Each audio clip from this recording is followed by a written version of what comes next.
Баршаңызға сәлем, менің құрметті YouTube көрермендерім. Мен сіздермен бүгін екі түрлі рецепт көрсетемін.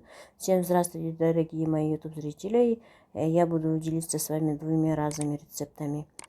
Менде мына жерде глазур, бұның құрамында өзінің какао майы болады.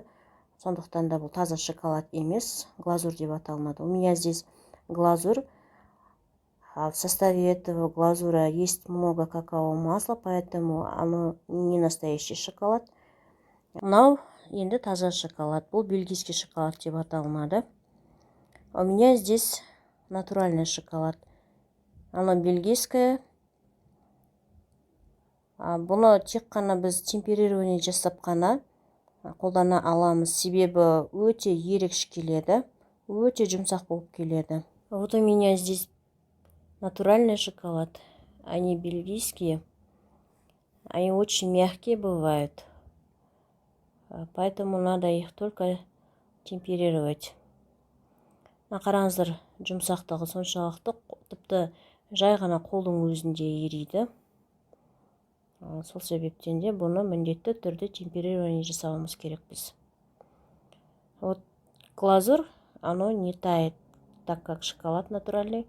Потому что здесь, я так говорила, что в составе есть какао-масло. Ал мына глазурларымыз олай тез ере қоймайды, себебі оның құрамында какао майы бар. Мынау бізде дүкеннің дайын, темперированный дайын шоколады бөлме температурасында тұрғандықтан тез жұмсарып кетеді осылай.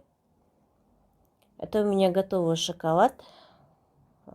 Натуральный шоколад магазинный, оно уже темперированное, поэтому оно быстро размягчается. Енді қазір глазурды ерітуді бастаймын. Міндетті түрде осындай пластикалық ыдыс болу қажет, іші құрғақ. Себебі басқа шиша не болмаса басқа материалдардан жасалынған ыдыстарда кез келген шоколад дұрыс ерімейді, күйіп кету қаупі бар. Сол себептен міндетті түрде осындай таза шоколад болсын, глазур болсын, пластикалық ыдыстарда ерітіңіздер. При темперировании шоколада или глазури надо обязательно нам такая пластиковая чашка. В стеклянных или в других материалах оно свернется.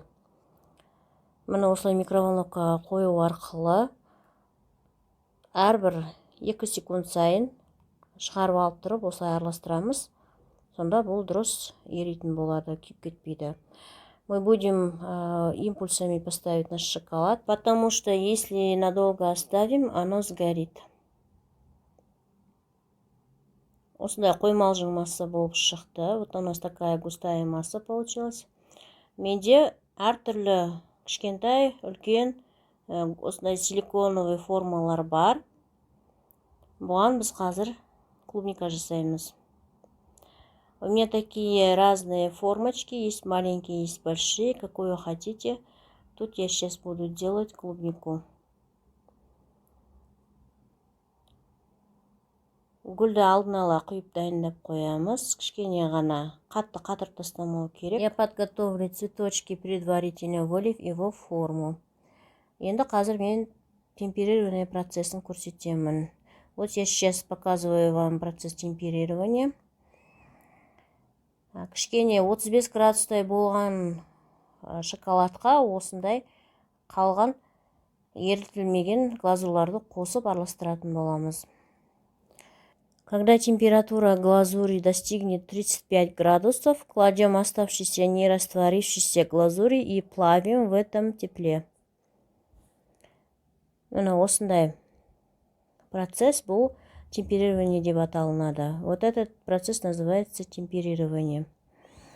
Енді үй жағдайында сіздерде градусник не болмаса пирометр болмаса, онда қазір тек қана қарапайым қасықтың көмегімен тексеруге болады. Если у вас дома нету градусника или пирометра, тогда в домашних условиях мы вот так проверяем наш шоколад или глазури.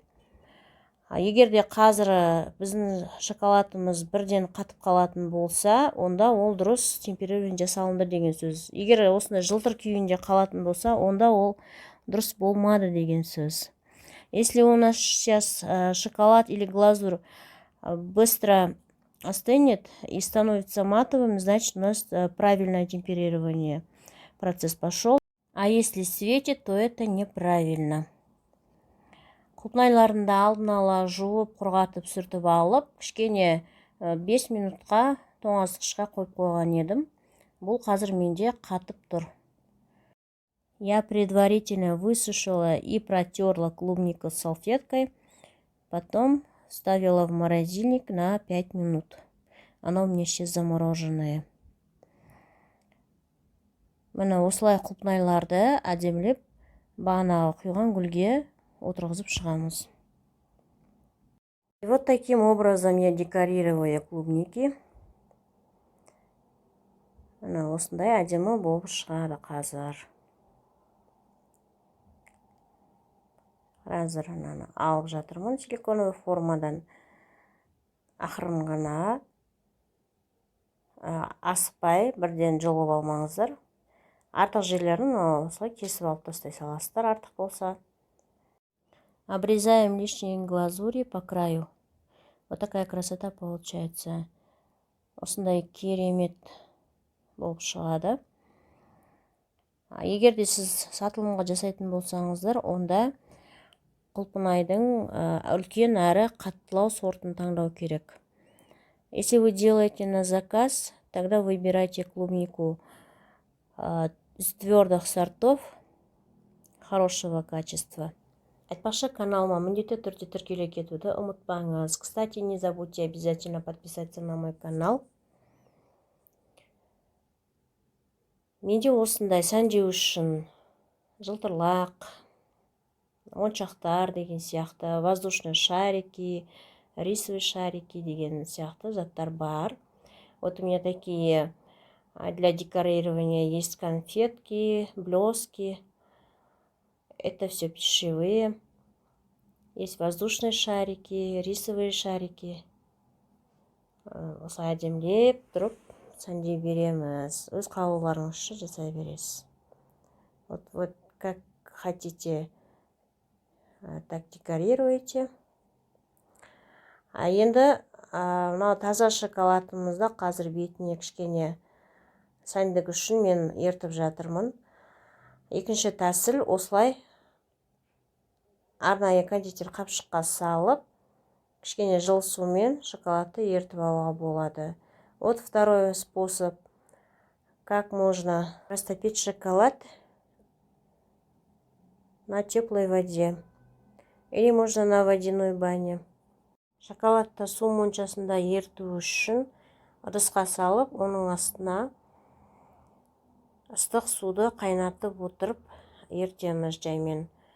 Ол жаңадан шоколадты ертуді бастап үйреніп жүрген адамдар үшін өте оңай тәсіл. Чтобы растопить шоколад на водяной бане, берем сухую емкость и поставим ее поверх кипящей воды в железной емкости. Это простой способ для начинающих. Енді мен сіздерге қазір кішкентай бента бомба тортының жасалу жолын көрсетіп жатырмын.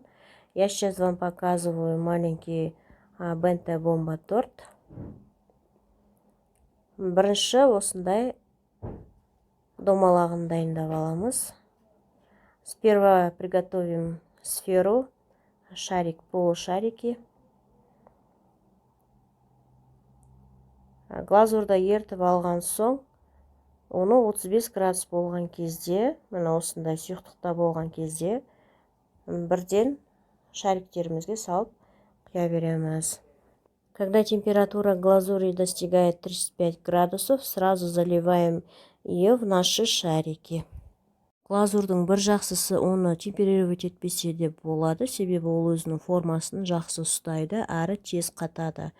Бірақ таза шоколадқа қарағанда қатты дәмді емес. Одним из преимуществ глазури является то, что ее не обязательно темперировать, так как она хорошо держит форму и быстро затвердевает. Но не такой вкусный, так как натуральный шоколад. Осылай ұнатып болған соң керек емес глазурды төгіп тастаймыз. Раскатав вот так, выливаем ненужную глазурь.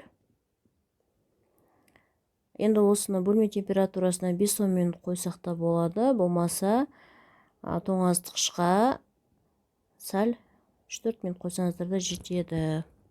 Теперь можем поставить при комнатной температуре на 5-10 минут или поставить в холодильник на 3-4 минуты. Это нижняя часть нашего торта. Бұл тортымыздың астыңғы бөлігі.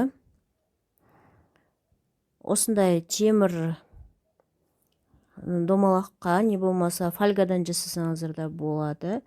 Фольгамен жасаған негізінде оңайырақ, әрі тез алынады. Астыңғы аяғын жасаймыз. Можно поставить такую железную формочку или можно сделать из фольги. Фольга снимается быстро. Қазір мен шардың үстіңгі бөлігін формадан қалай алғанымды көрсетемін. Сейчас я покажу вам, как я сняла верхнюю часть шара с формой. Кішкене қолымыздың жылуымен осылай жылтып аламыз. Сол кезде жайлап өзі шығатын болады. Бірінен жұлып алуға болмайды, себебі шарды сындырып алуымыз мүмкін. Вытаскиваем шарик не спеша, медленно, немножко придавая тепло руки и очень осторожно вытаскиваем, потому что если при резких движениях мы можем сломать. Вот наша верхняя часть торта. Торттың үстіңгі бөлігі шықты. Енді бомбочкамыздың мынандай кішкентай кез келген ыдысқа осылай шпажканы салып отырып, қазір торттың үстіңгі бөлігіне от жанатын жерін қоямыз. Это верхняя часть торта, место для огонька. Енді торттың ішкі бөлігі, ішкі коржиктарын жасаймын. Теперь начинаю делать внутреннюю часть торта. Рецепт описание бөліміне қалдырып қоямын. Рецепт я оставлю в описании. Видеомды тым ұзақ созып жіберді деп ренжімеңіздер. Себебі мен барлығын толықтай түсіндіргім келеді. Пожалуйста, не обижайтесь, что мое видео слишком длинное, потому что я хочу все объяснить подробно. Коржыққа қажетті май осындай бөлме температурасында еріп тұруы керек, және шоколадты да алдын ала ерітіп аламыз. Сливочное масло должно быть таким мягким, комнатной температурой, и шоколад тоже заранее разогреваем. Қарапайым осындай венчиктің көмегімен ғана араластырып жасай береміз. Алдын ала електен өткізіліп алған какао, ұн және қопсытқыш. У меня заранее просеянная мука, какао и разрыхлитель. Не обязательно миксер тут, можно и венчиком обойтись.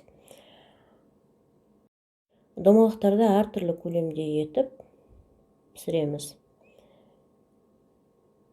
Шарики делаем разного размера. Менде бұл коржықтан 2 тортқа арналған порция шықты. Яғни, егерде сіз ортасына сыйлық салмайтын болсаңыз, онда толығымен осы домалақты толтыратындай етіп пісіруге болады. У меня из этого количества теста вышло 2 порции коржа. Если вы наполняете торт полностью, тогда можно весь коржик использовать. Енді кремі де өте қарапайым. Небары шағзаттан құралады. Крем тоже у нас тут очень простой. Всего лишь 3 ингредиента уходит. Тоңазытқыштан жаңадан ғана шыққан салқын кілегейімізді осылай жай жылдамдықтан қатты жылдамдыққа дейін қоса отырып жасаймыз кремді. Сливки мы взбиваем сначала на малой скорости, потом, добавляя скорость, делаем такой крем. Тортымды жинап болдым. Вот я уже забрала нижняя часть торта. Кішкене тоңазытқышқа қойып қоямыз. Немножко поставим в холодильник, потом начинаем полностью собирать. Ортасына осылай сыйлық салып қойдым. Вот подарочек я выложила внутри торта. Енді мынау төбесіне міндетті түрде осының барлығын қалған глазурды ертіп, сол глазурдың көмегі арқылы осылай толықтай бекітетін боламыз тортты. Вот таким образом соединяем этот торт. Оставшиеся глазури растапливаем, потом соединяем нам нужные части. Но енді клиентімнің видеоотчеты. Это видеоотчет моего клиента. Вот ожидание. Видеомды соңына дейін көрген болсаңыз көп рахмет. Если вы досмотрели видео до конца, вам большое спасибо. Жасап көріңіздер, өте оңай. Попробуйте, экспериментируйте, очень легко. Бұл детальдің барлығын еріген шоколадтың көмегімен жабыстырдым. Всю эту деталь я приклеила с помощью растопленного шоколада.